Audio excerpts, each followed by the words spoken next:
Let's talk about a little bit of KU football here, Kevin. As we are getting closer to the season, we did a lot of our breakdowns of different position groups back early in the spring. We're going to talk about safeties later in the show, but kind of an interesting thought exercise that I wanted to go through with you here is earlier on in the summer, betting odds were released for over-under win totals for a lot of teams in the Big 12, every team in the Big 12, and just a couple of we'll talk about KU here in a second, but just generally speaking, just to kind of give you a sense of how chaotic the Big 12 is on the football side and really how there's not really a great sense of who the top dogs are versus middle of the pack and so on and so forth is, first of all, you've got three teams that are all at their number 8.5 wins. Then you've got, let's see, 1, 2, 3, 4, 5 teams at 7.5. Then you have three more teams at 6.5. And the lowest team, the 16th team, according to the betting odds and over under win total, is at 5.5. So all 16 teams, according to betting odds, are between 8.5 wins and 5.5 wins. I doubt there's any other league across the country where the perceived gap in the preseason of what the best team versus what the worst team is going to end up in terms of win totals is so narrow. And just initially that tells me, okay, you're going to have a lot of teams that are really close together right now that a lot of people aren't really sure what position they may finish in, where they might be. I mentioned at the top of the league, the three teams that seem to be in the consensus top of it is Texas Tech, Kansas State, and Arizona State. Those are the three teams with 8.5 wins. But then Kansas, let's talk about Kansas. Kansas is at 7.5 over under win total for wins. I want to ask you two questions here, Kevin. You can kind of go out of however you want. First off, is that a fair assessment in your mind? And second off, is it realistic that Kansas could go over or under that number? Yeah, I think it's a really fair assessment because I do think that 7-5 is in play. I also think, Nick, that 8-4 is in play, maybe even 9-3, depending on how certain things shake out. I mean, if you asked me right now, said, hey, you got to pick something right now as of this day, June 30th, 1:53 p.m., I would probably say something like 8-4. And so, the point of those betting lines, obviously, is to get action sort of on both sides of those. And so, yeah, I think 7.5 is a really good, strong sort of betting line for where Kansas can be, both in terms of where I think the team's strength is and what they can do, but also when you look at that schedule and kind of who Kansas is playing and who Kansas isn't playing, I think that's a pretty fair assessment. How about you? The main issue that I have with this, Kevin, is going back to I mentioned the numbers being all so close together and obviously Kansas was burned by this thought process last year. Sure. I mean, we were sitting here probably on June 30th, 2024 last year talking about how the KU schedule was pretty favorable. Like they got a pretty good draw on their schedule. Like, oh, okay, great. You don't have to play some of the perceived top teams, Oklahoma State, Utah, you dodge some of the big guns. And then Kansas ended up playing like one of the most difficult schedules in the entire Big 12 with how things unfolded in the season. And I'm getting similar vibes this year to that, in that you do have a bunch of teams that are clustered together to where you may look at the conference schedule right now and say, okay, you get Kansas State at home, you get Oklahoma State at home, you get Utah at home. Like, okay, those are three pretty tough teams. You do have to go at Texas Tech, but like UCF's probably not going to be very good. I think you could have the same discussion this year that you had last year by talking yourself into saying, okay, well, this schedule could be perceived as more manageable for Kansas. But as we saw last year, that all goes out the window once you actually hit the field. Sure. Right. And so that's where I'm a little skeptical. Like, from specifically looking at Kansas in a vacuum, the first part of what you said, I do agree. I think that range is pretty fair. Like, I think for Kansas, like I was sitting there thinking about this, like, how would I feel if Kansas goes 7-5? I would say two things here. I would say if Kansas goes 7-5 with one of those 7 wins being against K-State, I think I would be pretty satisfied. And I mean that in the sense of, last year we kind of had to eat crow a little bit with our, and a lot of people honestly around KU with our expectations of what we hoped Kansas would be last year. And so I think this year it's only natural to be a little bit more tempered, right? In your expectations. Obviously, if Jalen Daniels coming back, but there's a lot of other questions surrounding him in terms of your lack of returning production at receiver. Obviously, we documented what Kansas went out and got in the transfer portal. You have Daniel Highshaw, who's your lead running back, but he's been injury prone throughout his career. No more Devin Neal. You look at the defense. While there are definitely some strong spots, you look at the linebacker spot. Again, we like the guys that Kansas has brought in, but it's kind of a crapshoot, right? You've got a new defensive coordinator who's never been a defensive coordinator before.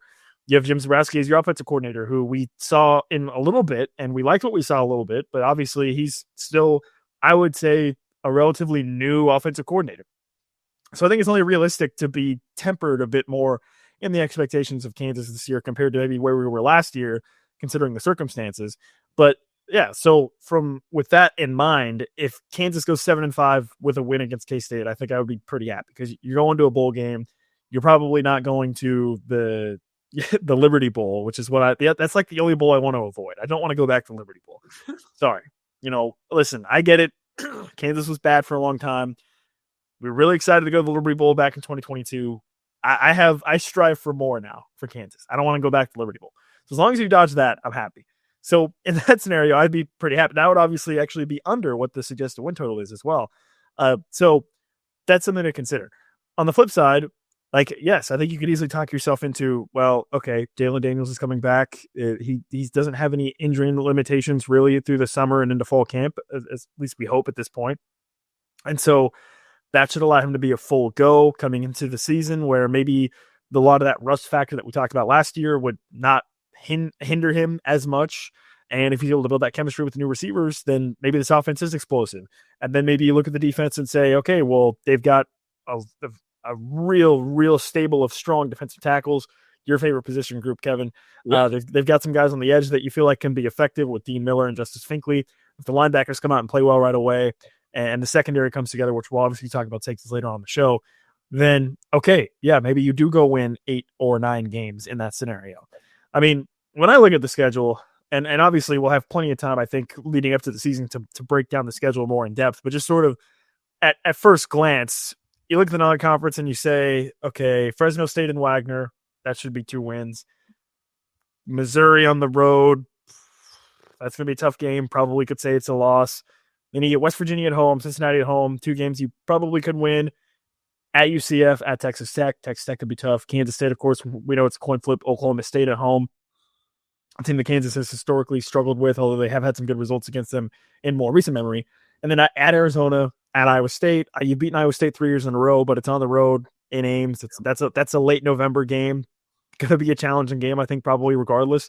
And then, of course, Utah, who is a team that I think you go back to last season, a team that everyone expected to be one of the top teams. And then obviously they had a disastrous year. And I think now this year you're coming into it with them probably being a little bit underrated, maybe even in terms of what they could be. So I don't know. I mean, I think it's a pretty fair number as well to say it's at a 7.5 in terms of wins, because I think if you ask me today to predict, like you said, Kevin, I would probably predict 7-5. So it's right. So it's a good number, I think, in terms of it's just a matter of whether or not you think that some of those things that I discussed for Kansas are going to come together quicker. And maybe that allows them to get a win against Missouri, or it allows them to get a win against Kansas State for the first time in 16 years. Maybe they can go to Ames and beat Iowa State in November. So I don't know. I guess that's just kind of where I'm at right now. Yeah, the funny thing about it is, and the thing that makes the Big 12 so difficult to predict is the fact that everybody's kind of in a similar situation. You brought up Utah, right? That offensive line for Utah looks sick, and I think that they have a chance to have a really good physical defense. Devin Dampier, the quarterback transfer they brought in, if he's really good, Utah could win 10 games this year. If he's not, if they struggle at quarterback play again, they might not make a bowl. And it feels like you have a similar range for so many of these teams. You know, Baylor at 7.5 feels a little bit low for me based on the way that they ended the season, bringing back Sawyer Robertson, bringing back the running backs that they do, and a lot of the pieces that Baylor has. I think they're pretty physical up front this year. But would it really shock you if Baylor went 7-5, 8-4? TCU is another similar one, in that I think there's a chance that Josh Hoover, with the athletes around him, that they have a really good year this year. And there's also a chance that hey, the defense doesn't click and they wind up maybe not being super great. And so you go up and down the conference, and it's kind of like that all the way through. The one thing I did really want to ask you about this, though, Nick, is I'm not saying it was a huge, huge, huge factor. I know some people put more weight on it than others. How big, when you look at Kansas's schedule and you look at the win total and all those things, how big do you think it is that Kansas is going to be playing actual home games again? I think it's huge. Yeah. I think it's massive. I think it's going to be more of a boon than probably people would expect it to be, truthfully. Yeah. Because I think we talked about it last year, right? Like 40,000, 45,000 people in a 45,000 person stadium or 50,000 person stadium, it feels a lot different than 40,000 people in a 70,000 person stadium, which is basically what you were dealing with some of the games at Arrowhead, right? Like it just does. It just feels different. If it's a smaller stadium with the same number of people, the atmosphere is better. And obviously, I think it's going to create a much more of a bigger atmosphere. And I think Kansas fans, especially early in the year, are going to be really excited because it is I guess 2/3 of a new stadium, right? I mean, they're going to have to tear down the rest of it and finish the rest of it next offseason, but it is a new stadium. And I think if you've gone by it as I have in Lawrence, it's really exciting just to see it. Like I think it's gorgeous. Like I know it's taken a few odd shots online from people who weren't going to like KU's stadium anyway. Well, but you drive by it, a photo does not do it justice, I don't think, Nate. Well, and for the Missouri fans and the K-State fans that think they're like doing something cool, you're an idiot. The stadium it's not going to be fully done. Like, I don't understand the people coming like, oh, why does it look like that?